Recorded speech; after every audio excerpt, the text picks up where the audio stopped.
opportunity to be with you all. Larry normally is a pretty truthful guy, but when he introduces me, he goes off the deep end. So just got to take all he said, encapsulated over here, and we're going to forget about that, okay? I love Larry. I have a great love for Larry. In fact, Larry is the very reason I'm in the pulpit today. One of the major reasons I'm in the pulpit preaching the gospel. He always encouraged me to preach.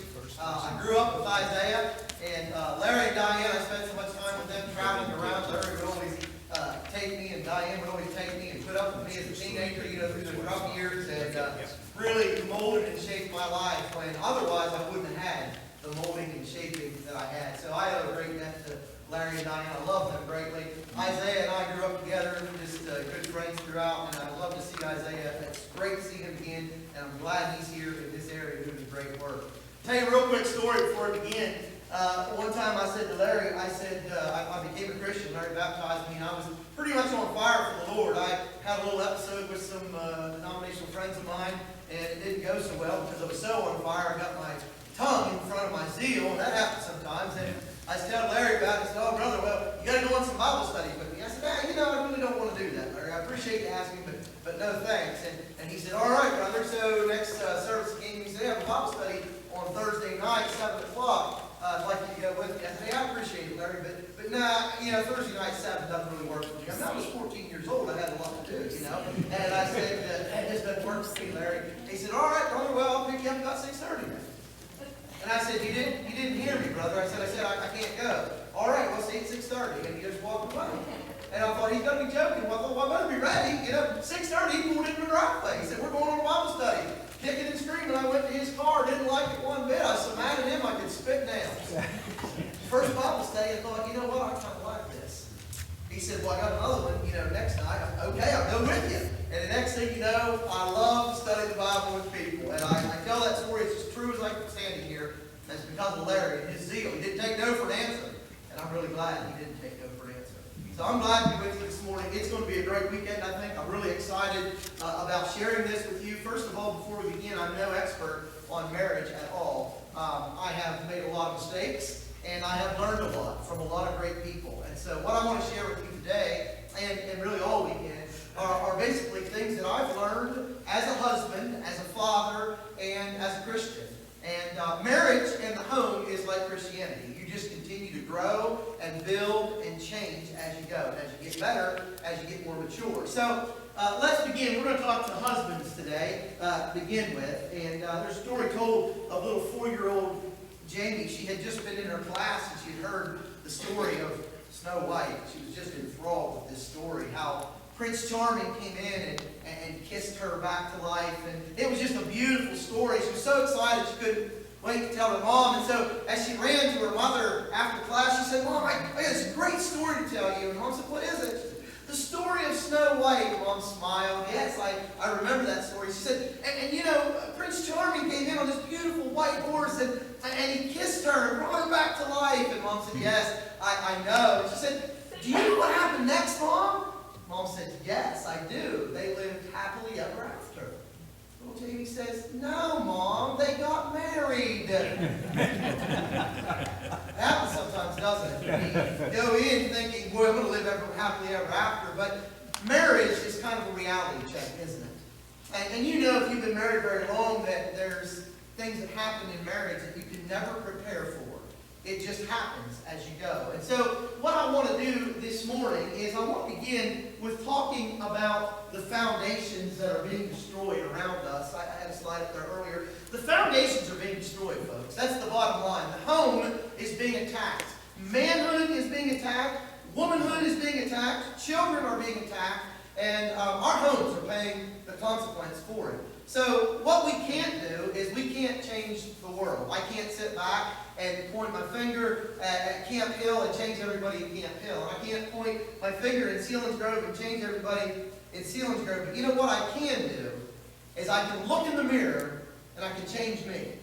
That's the only person I can really change. I can't change my wife. I can't change your wife. I can't change you. But one person I can change is me. And so really, this weekend, I want us to look inwardly. Okay, and that sounds kind of funny in a marriage retreat. You would think, well, don't we look at our mates? No, because I want us to look inwardly. I foundations that are being destroyed, and sometimes I am part of the destruction of those foundations. So I need to be all I need to be as a husband that God would have me to be. Someone has interestingly said the following, and I quote, "Yesterday I was clever, so I wanted to change the world. Today I am wise, so I am changing myself." So if you're wise, you're going to take these lessons that we're prepared and go through them, and you're going to look at yourself. And so I know it's real difficult. Sometimes we want to look at our mates, we want to look at their mistakes and what they need to change. But today I want you to look at yourself. Husbands, in particular, I want you to think about you today and becoming the husband that God designed. How we're going to do that today is we're going to look at 3 different areas. Number 1, we're going to look at the husband as God designed biblically. I believe that's the place to start.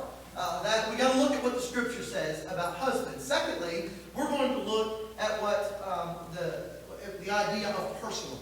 So biblically and then personally, what do I need to be as a husband? And then thirdly, we're going to spend the majority of our time in this third area because I think we can take the biblical part and the personal part and we can make it practical. Okay, so we're going to look at the husband biblically, we're going to look at the husband personally, and then we're going to look at the husband practically. So let's talk biblically first. Let's look at this idea of what God has outlined for husbands. Now, this isn't an exhaustive list, but I think this will give us a good place to start. So number 1, the role of a husband, number 1, is to adore his wife.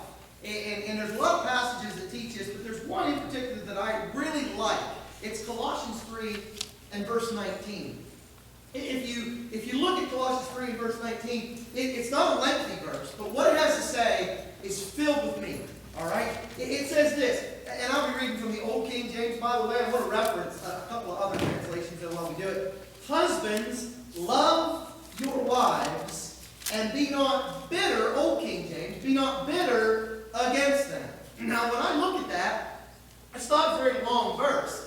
And you say, well, how does that mean me to adore my wife? Well, number 1, I need to love her. When you love someone the way God tells husbands to love their wives, there's an adoration.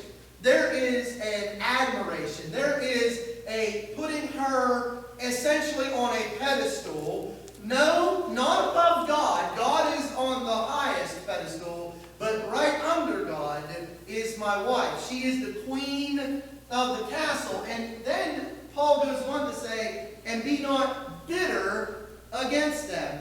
Many translations, the ESV in particular, has the idea of "be not harsh against them." This really speaks to me, and here's why it speaks to me. Because men, now please understand, fellas, I love you, all right? So we're just going to talk heart to heart today, all right?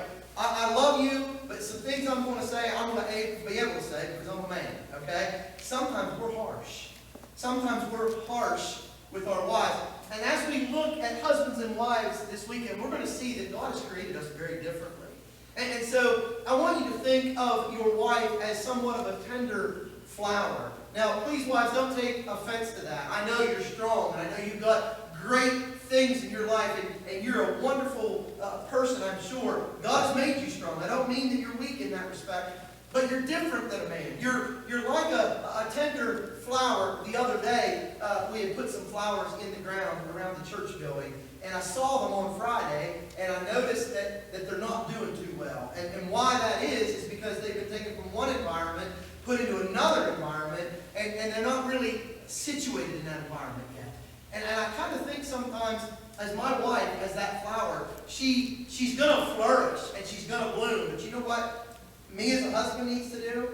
I need to make sure that she blooms. I need to make sure that she has the necessary nutrients, the necessary help, the necessary environment to really bloom and flourish into what she can become. Why? Because I am to love my wife, and I'm not to be harsh with her. If I come into that flower bed and I am harsh with the flower, I step on it, whether accidentally or on purpose, that flower will not bloom. If it gets stepped on enough, I will crush it completely. It will never grow at all. And so Paul says here, be gentle with your wife. Don't be harsh to her. And we're going to talk more about that. We're going to expand on that. Number 2, not only must you adore your wife, you must attend to your wife. Listen, if you have your Bibles, turn to Ephesians 5. And I think this is important because I see this a lot in marriage. I see this a lot even in the church, folks. I see this a lot with my brethren. We don't really often take the time that's needed for marriage. We don't attend to our wives. We attend to our jobs. We attend to our careers. We attend to our hobbies. But we don't take the time often to really attend to our wives. Ephesians 5 in verse 29. The apostle said this, for no man, and well, get back up to verse 28. So ought men to love their wives as their own bodies. He that loveth his wife loveth himself. For no man ever yet hated his own flesh, but nourishes it and cherishes it, even as the Lord the church. Now, I know in this context, he's talking about the great mystery of Christ and his church. He ends the chapter with that. There's no question that Paul is simply using marriage as an illustration to illustrate the church. The church is his topic here. But it's still applicable to husbands and wives. So what do I need to do as a husband? I need to attend to my wife. Notice he nourishes it and he cherishes it, even as the Lord does the church. How does the Lord view the church? How does the Lord, the bridegroom, view his bride? She's the most special thing in the world. He died for her. He lives for her. All right, we sometimes miss that point. Christ died for the church. Let me tell you something. Christ lives for the church. He makes intercession for me daily for the church. That's how much he loves me. That's how much he loves his church. Well, that is the standard by which I must attend to my wife, fellas. I must adore my wife. I must attend to my wife. Number 3, this is sometimes difficult. And don't worry, we're going to expand upon this in a little bit. 1 Peter 3:7. One of my favorite passages when it comes to marriage, because it says a whole lot. I need to be willing to accept my wife. Accept my wife. 1 Peter 3, verse 7. After he gives 6 verses on wives, you need to submit, you need to be a daughter of Sarah, good stuff for wives. Then he said, likewise, in the same manner, just like I got done telling you originally about these wives, ye husbands, dwell with them according to knowledge, giving honor unto the wife as unto the weaker vessel, and as being heirs together of the grace of life, that your prayers be not hindered. Did you notice that? Did you notice what he said? You need to dwell with them according to knowledge. What we do sometimes in marriage is we try to change each other. Well, that doesn't work. All right, that doesn't work. And I'm gonna share some resources with you that'll help you if you have that mentality. I want to change my wife. I get people come to me sometimes and they'll say, you know, Rodney, my wife, she does this and I don't like it. And so how can I get her to change that? Let me tell you, you figure that out. We're going on a lot of things because you're going to be a millionaire, okay? You're not going to figure that out. She is a unique person. She is different than you, and you cannot control her. You can't change her. The only thing you can do is dwell with her according to knowledge. We'll expand upon that. Just keep that one in your back pocket for a minute. Number 4, we're going to appreciate our wives. Proverbs 5 and verse 18, if you have the chance, just go to that real quickly. Proverbs 5 and verse 18. Proverbs 5 is a great section of Scripture. Yes, a lot of it does talk about the sexual relationship between a husband and a wife, but verse 18 is something sometimes we miss in this chapter, I believe. It says this, let thy fountain be blessed, and rejoice with the wife of thy youth. Appreciate her. Marriage is meant to be fun. Marriage is meant to be fun. I think sometimes we miss that. It's all about duty. I'm duty bound to her, and I have duties in the house, and I have duties at my job, and she has duties, whatever she does in her life, and we have duties to our children.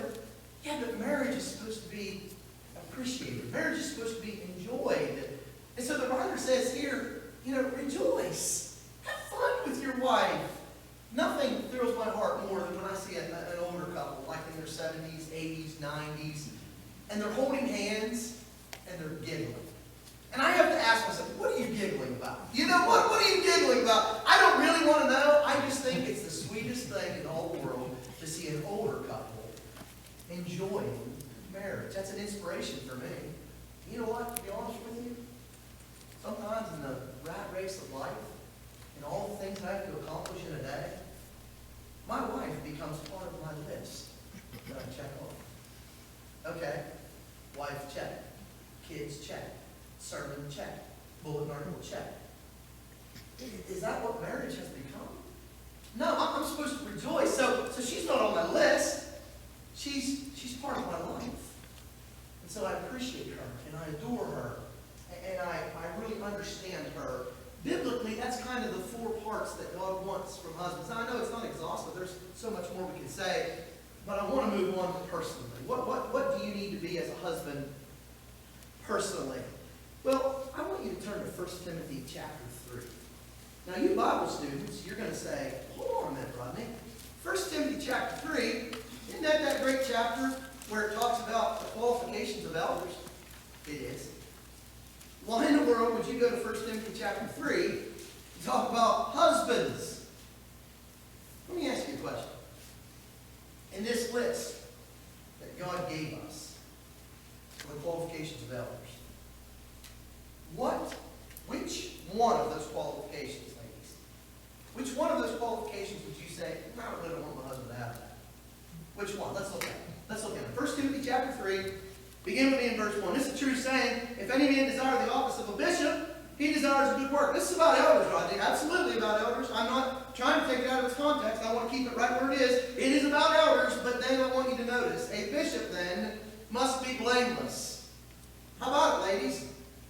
You want a fellow that's blameless? You want a fellow that when people know him in the community, they're not saying, oh, guy's a scoundrel. He's nothing but trouble. No, you want your man to be blameless. The husband of one wife, I think we'd all agree, right? You don't want him to be a polygamist, do you? No, that's pretty standard. You want him to be vigilant. You want him to be vigilant.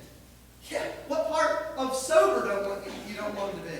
Well, no, I would rather marry somebody that's addicted to alcohol and can't keep a job and has all these kind of problems. And I know sobriety means more than just alcohol there. But no, of course not. You want a man that is sober and he can be serious when it comes time to be serious. He can be focused when he needs to be focused. Of good behavior. I'll tell you what, a fellow like that might make a good husband, right? Given to hospitality. This is kind of interesting. I don't mind sharing with you in our marriage. My wife was given to hospitality much earlier in our marriage than I was. And that sounds funny. Fellas, I want you to think about that. When you have a gem of a wife that wants to be hospitable, you better be hospitable too. See, I wasn't necessarily raised with that. And so it was a little bit foreign to me. So I remember Julian saying, hey, I want to have this so-and-so couple into the home. I said, I really don't want to have them into the home. Because it's kind of my domain. I don't want to have people into the home. And well, she was patient. She encouraged me. And I'll tell you in a little bit, ladies, you can't change your husbands, but if you're real wise, you can. And I'll work with you on that. And the next thing you know, I began to love hospitality just like my wife loved hospitality. It's one of our favorite parts of life. I love it. Given to hospitality, apt to teach. Ladies, do you want your husband knowing the Bible? Do you want him to be able to sit down with you and talk a little more about what the preacher talked about on Sunday? Give you a little more in depth. Do you want him to have a study? Do you want him to be a good Bible student when your children are growing up? Do you want him to just kind of let the Bible classes teach him? Or do you want him to hold family devotions? Do you want him to sit down and give your children a reason of the hope that is in them? Why God exists and how we know that God exists. Our children are facing all that right now. I would want a husband, if I were in your shoes, ladies, I would want a husband that could lead my family spiritually.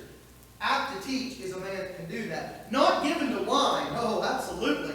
No striker.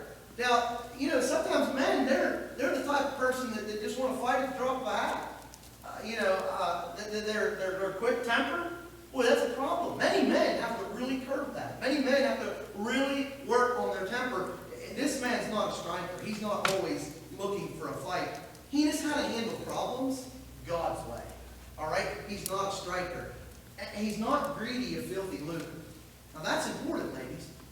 I'll tell you, if you get a fellow that's greedy, he won't let you have anything. You say, well, that's ridiculous. Well, it is. It is. Have you ever known of a couple where the husband husband control the purse strings. I've known this both ways. I've seen ladies that have control of the purse strings, so to speak, and men that have control. And a marriage can't work that way. All right, a marriage can't work and be successful that way. You want a man that's generous with the right things. All right? You want a man who is patient. Verse 3. Not a brawler, not covetous. He's not just trying to heap up things for himself. Let me tell you something. If you marry a selfish man, by that I mean he's all inwardly focused about his stuff, he's going to be selfish with you and your possessions as well. He'll be selfish with you. And so he may be so selfish that he says, you know what, I don't want you to go see your mother. I don't want you to go see your mother because that takes time away from our marriage. I don't want our children involved in that because that takes time away from our family. He's selfish. That's not God's man. Verse 4, one that rules his own house well. Yeah, that's the kind of man we want. Having his children in subjection with all gravity. And then Paul goes on there. Yeah, I know those are qualifications for an elder, but which one of those? Tell me which one, ladies, you say, no way, that does not apply to a husband, and I better not have a husband like that. I don't think there's one there, is there? I mean, to me, 1 Timothy chapter 3 is a picture of God's man.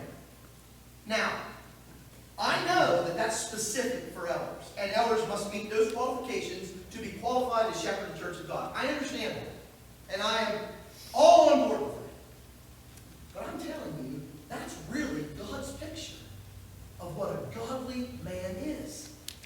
That's a man. It's interesting. Sometimes when I teach teenage boys, I go to 1 Timothy chapter 3. People say, well, yeah, you go start elders. No, I'm not talking about elders. We need elders. They need to start here. That's totally different. That's a different subject. I'm telling you, I want my boys. I have 2 boys. I want both of my boys to fit those qualifications. Now, the husband of one wife, we're not on that. Okay? My oldest is a 19-year-old. When he gets to be 50 or 60, he can start dating. I'm fine with that. So, that was in jest. You wait now? Wait a minute. Did he say 50 or 60? Yeah, I'm kind of old-fashioned. But the point is this. There's not really a qualification in that list that I don't want my sons to have. Now, may they grow up and be elders in the church? Pray they do. But if they don't, there's still not one qualification I don't want them to have personally. Biblically, God said, here's what I want for God's man. Personally, this is what we need to be, man. Look at that list. Say, this is what I need to be. A couple passages I'm going to give you on top of that. 2 Peter 1, 5 through 9. Now, you think about this, ladies. You think about your husband coming home from work, and here he is. Besides this, giving all diligence, add to your faith. Here he is. Add to your faith virtue. He's virtuous. Add to your faith virtue, and to virtue knowledge, and to knowledge temperance, and to temperance patience, and to patience godliness, and to godliness brotherly kindness, and to brotherly kindness love, charity.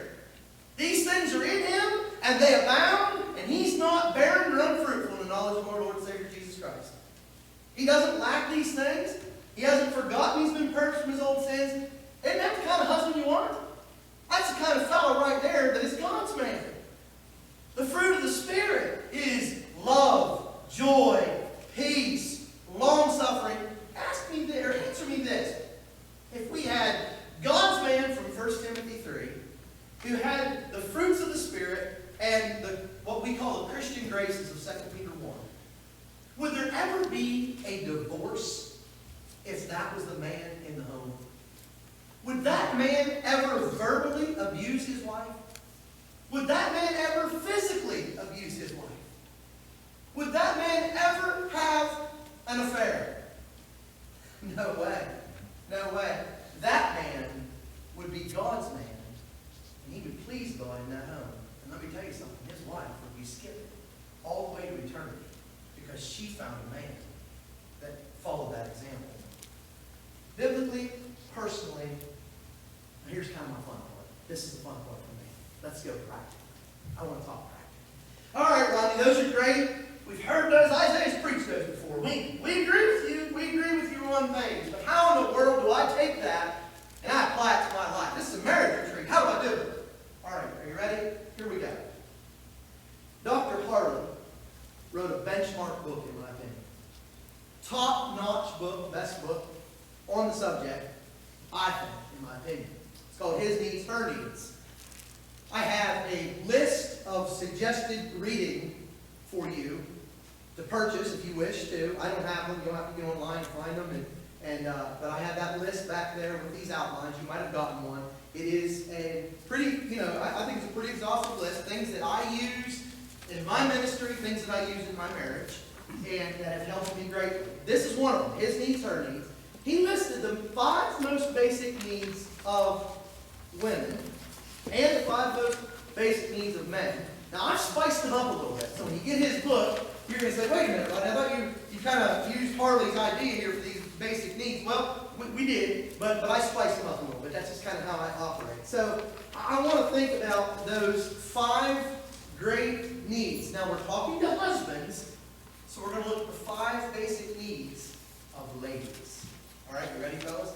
Now, here's what I recommend. You husbands, get your pen, you fill these out, you take notes, all right? Because if you want a marriage that sizzles, this isn't rocket science. It really isn't. These are basic principles. Let me tell you, I can't tell you how many times I've studied these, shared these, and used these with people, but when I studied for this marriage retreat, do you know what I had to do? Fellas, I don't mind telling you. I had to pick up the phone and call my wife. And I'd say, honey, I'm going to Camp Hill to talk about God's man being God's husband and how God's husband needs to behave. And I need to repent. And I need to say I'm sorry. Because in the hustle and bustle of life, these 5 basic needs of my wife sometimes get overlooked. So this is something that we all can benefit from. And let me tell you something. I hope you benefit from this weekend. But if you don't, thank you for letting me benefit. I've already benefited greatly from my study because it's made me a better husband. Now, I'd appreciate it if you wouldn't ask my wife that because I'm not exactly sure what answer she would give. But in my mind, in my little world, it's made me a better husband. Number 1, number one basic need of a wife. What is it? It is closeness. Closeness. This is affection. Now, fellas, we're going to talk kind of heart to heart about this stuff because mostly when a man thinks of affection, his mind goes one place. When his wife thinks of affection, her mind goes to another place. All right? So let's talk about explanation. What are we talking about when we talk about closeness? Closeness reinforces and glues a relationship together. It is the glue that holds a marriage together. All right? Now, your marriage can never grow, fellas, to its potential without closeness to your wife. All right? Without closeness to your wife, it's just not going to grow where it needs to be. Now, when men hear closeness, oftentimes, and I want you to think about what you think about it. It's okay, but we're going to talk about this.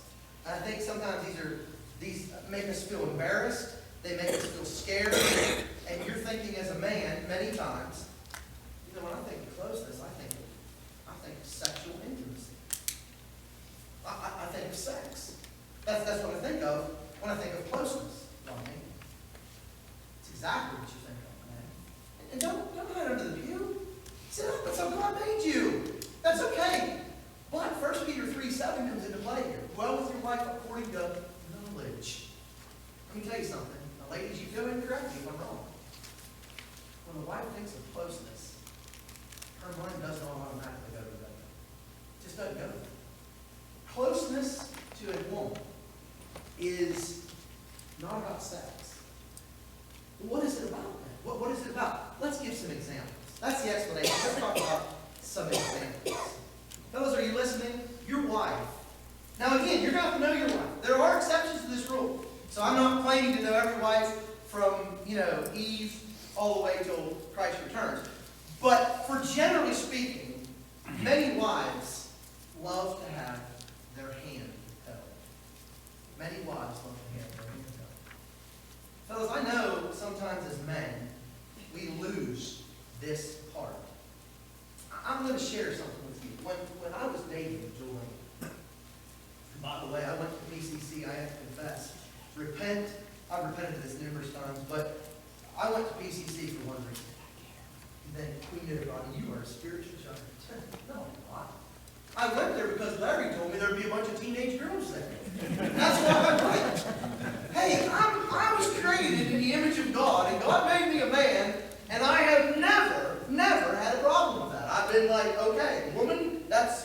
attracted to? Very good. I went to PCC looking for young ladies. God must have chuckled in his mind because he knew all along the plan. Because he knew what would make me continue to help me to be a faithful Christian. He knew one of the great parts of being a gospel preacher was I had to have the right wife.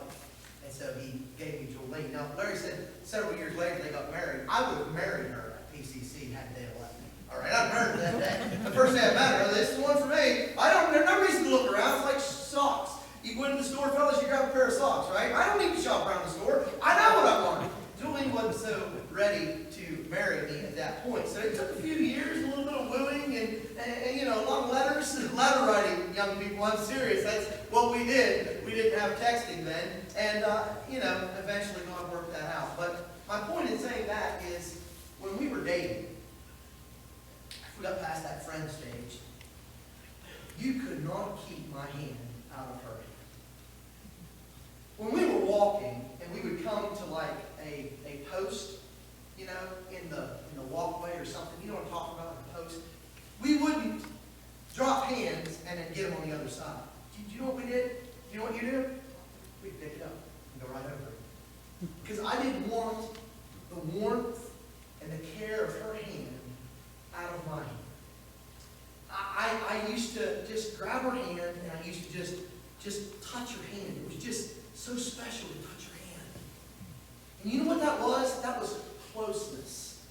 And what that did for her and what that does for ladies as it endears them to you, you are just taking time to appreciate their hand. That is what closeness is about. Now, kissing is another part. Now, men, I gotta give you gotta stop here for a minute. Because with men, let's just be honest, fellas, kissing is the prerequisite to what comes after many times for men, right? Your wife wants to give you a kiss. She wants to give you a kiss and keep going. You want her to kiss you, stop, and keep kissing you, right? And then hopefully something else will occur. That's what men think. Wife, yeah, that can happen.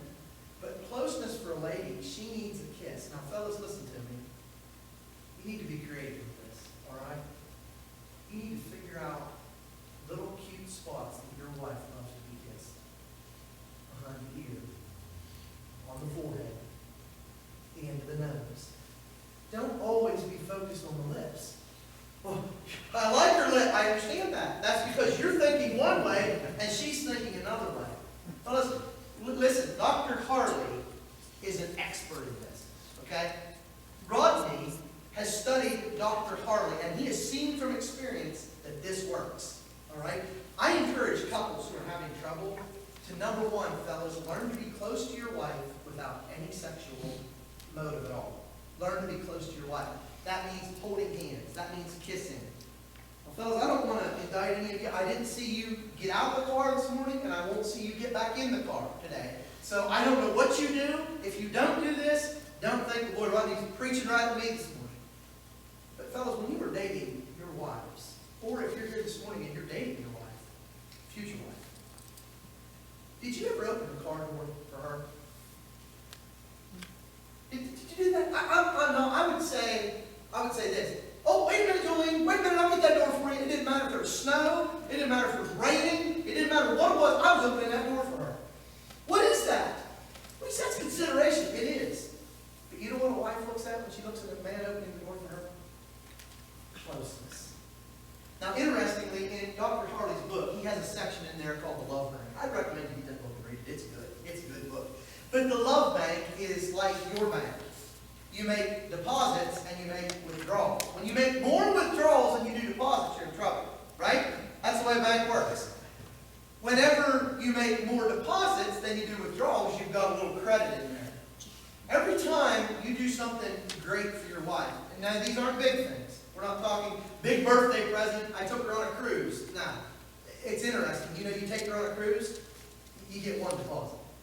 You think, man, I took her on a cruise. I should have got 5 deposits. No, you got 1 deposit. I came home, kissed her on the forehead. Guess what? You got another deposit. You kidding me? A kiss on the forehead is like a cruise? Fellas, I'm telling you, she's different than you. Dwell with her according to knowledge and understand what makes her tick. So this love bank idea, when you open the door for her, you want to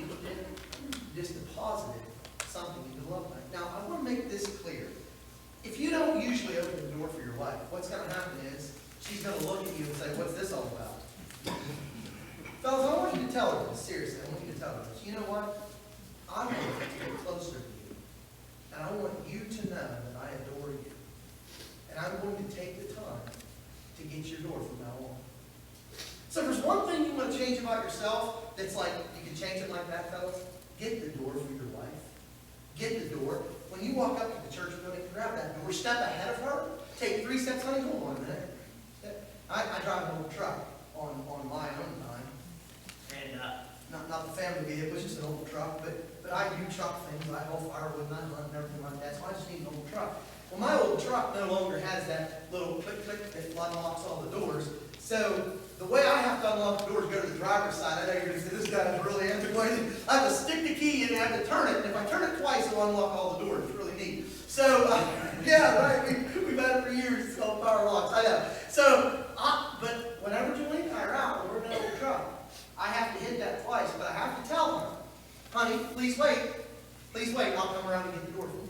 Now, I'm not saying, well, you look at Rodney, he's just a great husband. No, what I'm saying is sometimes it requires effort. I can't just click it and open her door. I've got to click and run around the truck. But you know what that does? It shows her that I adore her. It puts one more deposit in the love bank. Because you know the truth of the matter is sometimes I make withdrawals. Sometimes I am what I like to call a buffoon. Sometimes I am. And so I make 2 withdrawals. I've got to make a lot of deposits, folks. And those are deposits that Rodney can make to help his marriage. Closeness. What are they? Notes and cards. Okay? Notes. I mean, what time did we get started and what time do I need to be done by? Does anybody know? He started at 10:10, probably wrap up at 11, and then we'll do 11:10 for the next one. What do you think? Okay. Then we got a cruise. All right. I knew this was going to happen because I keep talking and I really enjoy this stuff. So, notes and cards. Notes and cards. Fellas, get yourself a pack of stickies. You know what stickies are? Does anybody not know what a sticky note is? You're on with me. Get them. Get them. And I would recommend, you really want to be romantic, get your wife's favorite color. Does she like purple? Does she like pink? Just go to your office supply store. My man, you got a city here. Now, up where we live, we have to order this stuff in from like China. It comes in and takes 16 days to get to where we are. But you've got a big city here. You ought to be able to find these this afternoon. And what you do is you take those little stickies and you begin to write little notes to your wife. Now, don't go overboard the first day because she'll think something's up. But what you do is, where do you put them, fellas? Now, you're listening to me. You write this down. I'm telling you, this will work. This will deposit into your love bank. You say, honey, I just think you're a very special person. And I love the way you, what? I love the way you fix your hair. I love the way you take care of our children. I love your faithfulness to the Lord. And here's what you do with that sticky note. You put it above the visor in the car where she drives, next to her sunglasses. She may not, well, the way it looks today, she may not get it through 4 more days, right? But when she gets it, I'm telling you, you just made a deposit. You take those sticky notes and you put them in her sock drawer. You put them inside her toothbrush holder. You put them, are you ready? You ready for this, fellas? All right? You take the lid off her deodorant cap and you put it inside the lid of her deodorant cap and say, I just love you. You might even want to say something like, you make me smile. I don't know. It's in deodorant, whatever you want to do. But you put that lid back on there and she'll find it. You know what she'll say? She'll say, you're a romantic person. I feel close to you. All right, let's keep going. I got to cover some ground. Spontaneous dates. Fellas, don't stop dating your wife. Don't stop dating her. When you were dating, you went out every occasion. You'd stop and get a cup of coffee. You'd stop and get a Coke. Keep that up when you're married. You said, Rodney, listen, we've been married for 50 years. Then you should have a lot of dates under your belt. And if you don't, you need to start dating again. Okay? I don't care how long you've been married. This is important. Unexpected gifts. Stop the whole birthday. Valentine's Day. I hate Valentine's Day. Why do you hate Valentine's Day? Because every husband in the world gets their wife a gift on Valentine's Day. And I'm required to do it. You know why I do it? Because it's out of duty. Well, don't you want to get your wife a gift? Yes. But I don't like it when I go into a store and all the husbands are around like, I don't know, what do I get? They're talking to the ladies. They don't know their wives. I want to get my wife a gift that she's not expecting. I want to get, and I want to talk about this. Keep your little notebook, fellas, or a little phone, whatever you like. And when she says something, like, oh, that's so cute, I would love that. That would go good in our living room. You write it down. Don't get it then. You write it down. You go back to that store later, and you grab it. You grab it. And I'm telling you what will happen. You'll endear yourself to her. She's going to think you are a hero. All right, help around the house. Now, there's a lot of ways you can do this. You got to ask your wife what she likes. For me, if I go in the kitchen, whenever my wife's cooking supper, that's how our home's set up, not a good idea. Number one, Rodney can't keep his fingers out of the dishes. And number two, Jolene doesn't want him in there when she's cooking supper. So stay out of the kitchen, all right? If I do, I go around the island and try really hard not to go over and pick. I got to stay away from the dough. I got to stay away from that stuff. I just talk to her because she doesn't like that. So help around the kitchen is not what she wants when it comes to cooking. But I'll tell you right now, she cooks. And she's got a baked on, caked on pan. I'll say, honey, I'll get that. Let me get that. I'm telling you, you know what she does? Why don't you go take a shower and I'll clean the rest of the kitchen up. What's that do? That's closeness. Isn't that simple, fellas? Honestly, it's simple. All right, last thing I want to recommend. This is on your reading, recommended reading. There's a great book. Fellas, you need to buy this book, okay? I don't get any kickback from it. Well, I wish I did, because I recommended this book. It is called The Romantic's Guide by Michael Webb. He has got collection, about that thick collection of little things that I'm talking about right here that you can do for your wife to make closeness. It's amazing. You fellas, if you don't have the book, get it. I don't care how long you've been married, grab that book. It's pretty cheap on Amazon. Grab it and start reading it. You will be amazed at the things you can do. Number two, what is the wife's main goal here? Not only closeness, but conversation. Fellas, let's explain conversation quickly. Conversation from a wife's perspective is friendship and intimacy. Okay? Fellas, many of us have a hard time with this. Husbands and wives, I want you to think about this. When you were dating, what kind of things did you talk about? So fellas, if she was in school, did you ask her about her school? Did she tell you about a term paper she was writing? And did you honestly listen? She said, well, yeah, I did. I was really interested. You were, weren't you? But now sometimes when we're married, and especially as the years go by, our wives talk, and we're like, right, oh yeah. Yep, I know exactly what you mean. Very difficult, yes. And then if she said, what did I just say? You would say, well, you were frustrated with somebody. Who? Who did I say I was frustrated with? Oh, that lady. That lady, yeah, you didn't really listen to me, did you? And that takes withdrawals when that happens. Conversation can't take place, are you with me, in front of the football game. You can't do it, fellas. You can't do it. I can't converse with my wife when I'm driving the countryside looking for turkeys.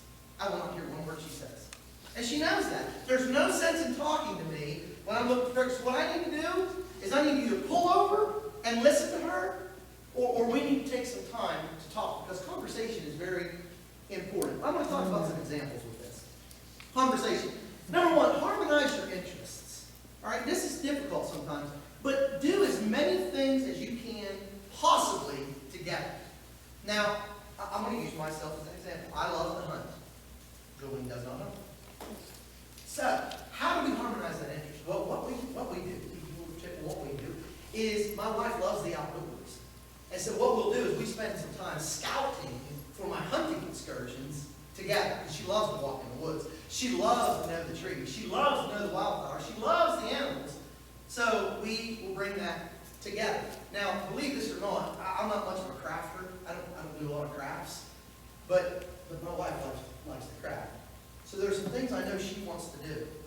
Now, I wouldn't normally do them. I'm not going to say, yeah, hey, I'm a crafter. I'm going to go to Crafts 2000 or whatever, Hobby Lobby, I guess it would be, and we're going to get these projects. But when that's important to Jolene, what I try to do, and what husbands need to do, is figure out their interests. What do they really like to do? Does she like to bike ride? You may not buy a bike if you didn't have that bike. You may not like the bike.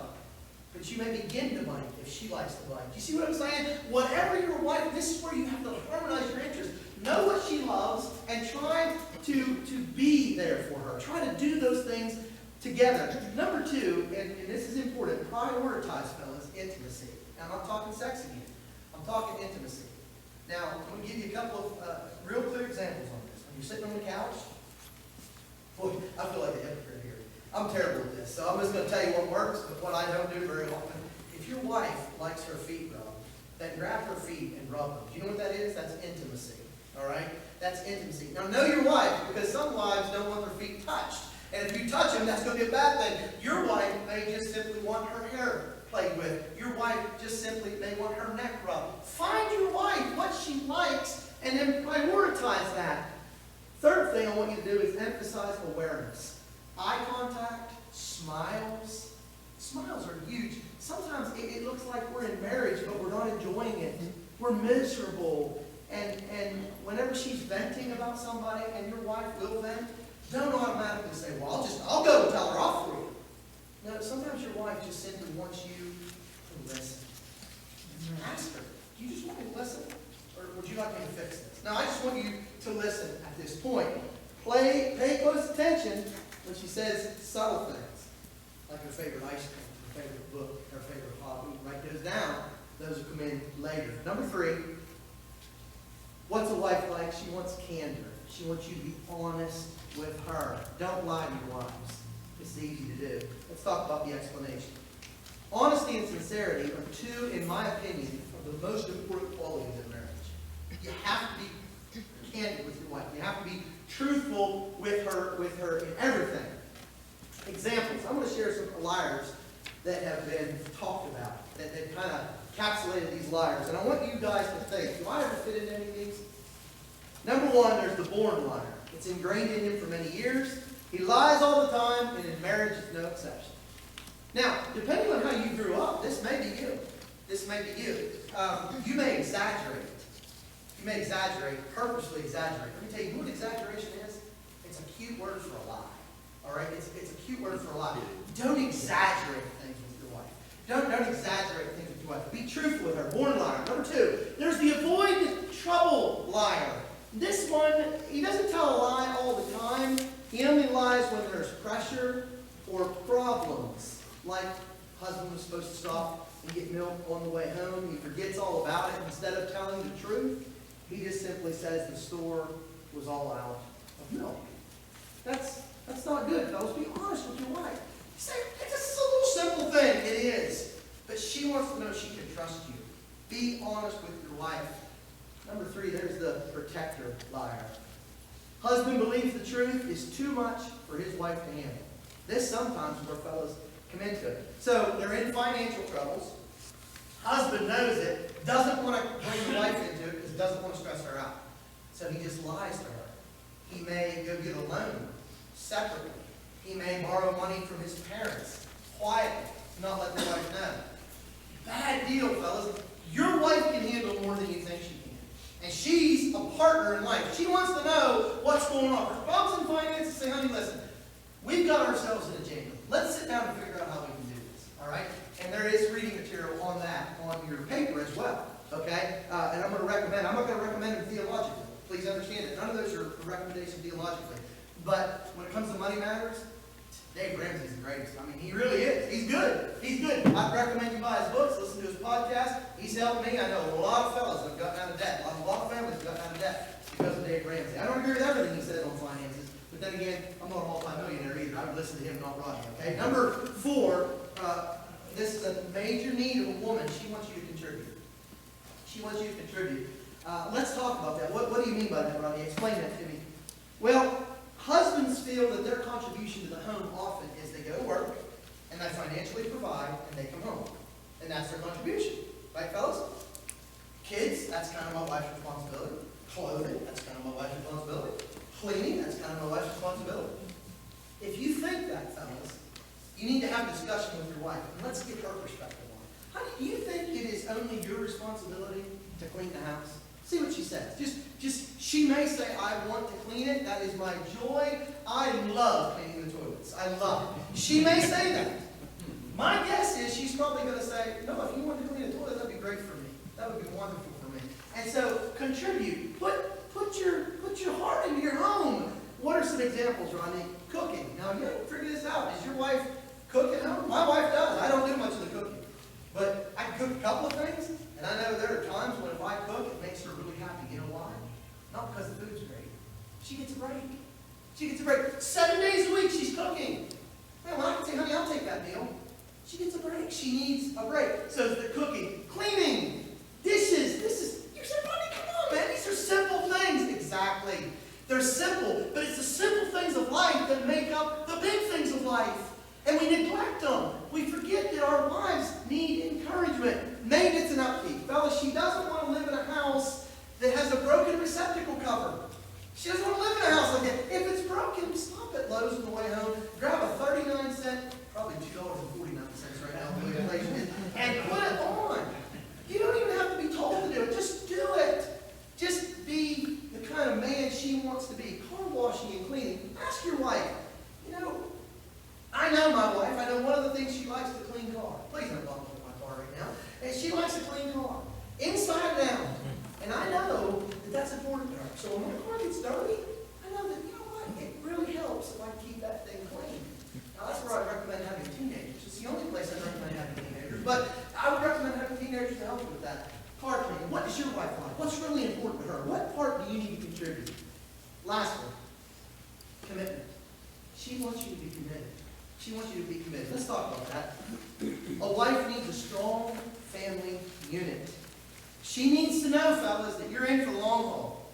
I'm in here whatever happens. I will help you. I will encourage you. I'm here. I'm committed to this family. I think it's really important. Let's look at some examples. What about worship and Bible study? Fellas, I want to talk to you for a minute. I get so distraught. Even in the church sometimes, when I see our ladies taking the spiritual lead in the family. Guys, that's not the way it is. God said no. Now, do you need your wife to be a strong character in that? Oh, absolutely. She should be a strong Christian and needs to be a strong Christian. But fellas, you're in the lead. You take the lead. You grab the bull by the horns, proverbial, and you go and you do this. I'm going to have Bible study with my family.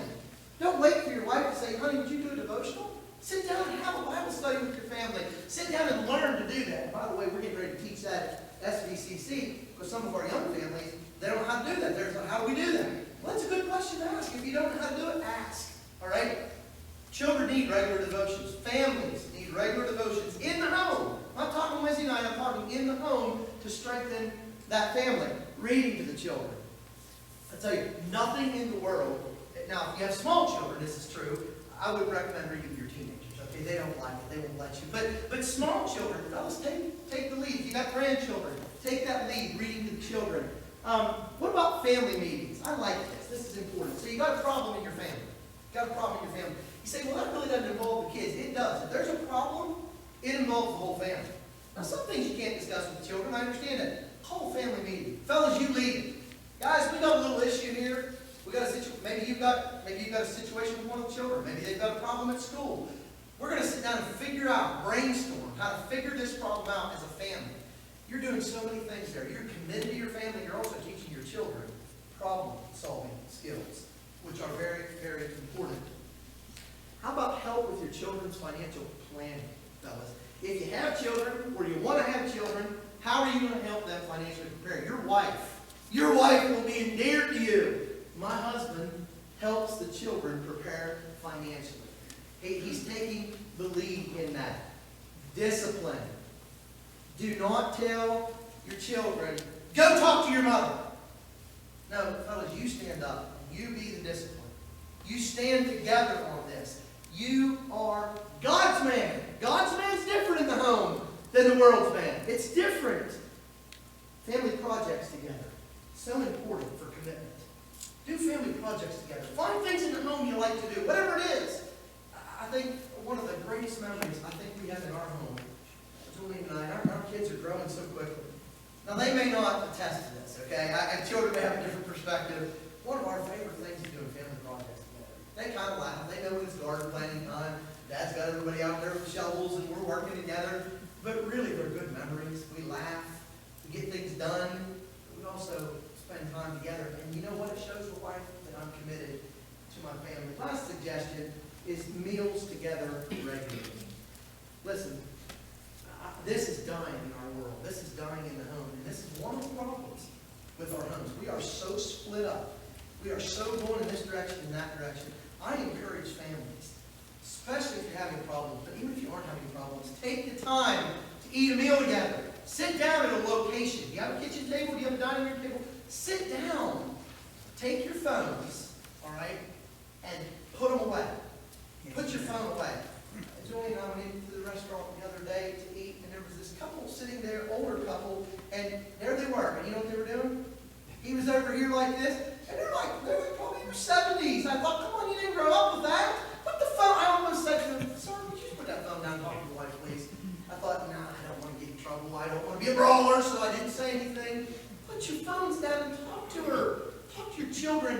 family commitment. Folks, listen, husbands, the foundations are being destroyed. They're being destroyed all around us. And it takes God's men to step up and be God's men. And it begins with me in my home. It begins with looking at my wife's most basic needs and meeting every one of those needs. Now listen, I know you may not be able to apply every single thing we talked about today. But I'll tell you what you can do is you can take a couple of those and you can change them today. Be the wife, or be the husband that your wife wanted to marry. Not the one that she's stuck with. Be God's man. All right, now you have an opportunity to have some questions. Right, you want to thank. We're going to take about a 10-minute break. I'll look at those questions and we'll come back and see if we can answer them. Okay? Thank you so much.